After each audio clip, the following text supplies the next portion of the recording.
It takes absolutely two to make it work. You see, hear me, child of God.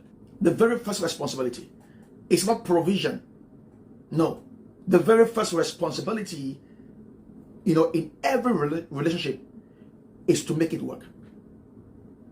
You see, because at times we can actually cover our irresponsibility by the gestures we do. We can easily cover, our irresponsibilities. We can easily cover our dishonor of our partners by the things we flash around. Oh, I paid the house bills and everything and all of that stuff. I've bought food for the house. I've given you an allowance. So my expectation is, I think that is okay. Meanwhile, your partner is saying, look, listen, I feel not cherished. I don't feel cherished in this relationship. I don't feel honored. I don't feel comfortable. And you're wondering, but I've made everything available. What are you talking about? Every time your spouse says, oh, I want us to talk, honey. I want us to talk. I want us to dialogue. Oh, I'm tired. I'm okay. I mean, what's the problem? What's the problem? You're not willing to dialogue. Nothing. I'm tired, please. I'm tired. And at times you may just say, well, please, you're nagging. You're nagging. You're nagging. And you meet your friends and you guys can have a time to talk.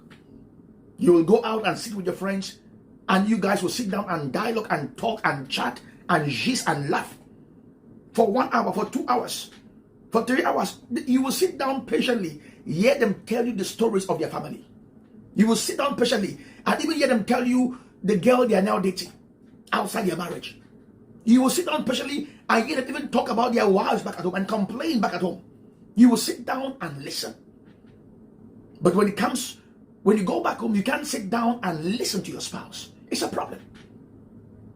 And you think, oh, well, I have done everything, I have provided everything, so she should be happy. No. The very first responsibility of every marriage, of every relationship, is not provision. It's to make it work. And if something is not good, if there's an issue, you see, you're a child of God. The Bible says something very important. Do not allow the sun go down on your anger. It means that there are certain things, once they are not good enough, or once something is in disorder, they becomes the priority. Once something is not clear, or maybe your spouse tells you, honey, there's something I'm not happy about. There's something, and don't just push it away. We'll talk about that.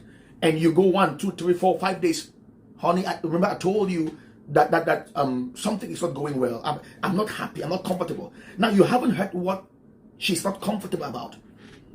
Okay, when I have the time, we'll talk. You keep saying when I have the time, we'll talk. Now you're back home. You're eating food.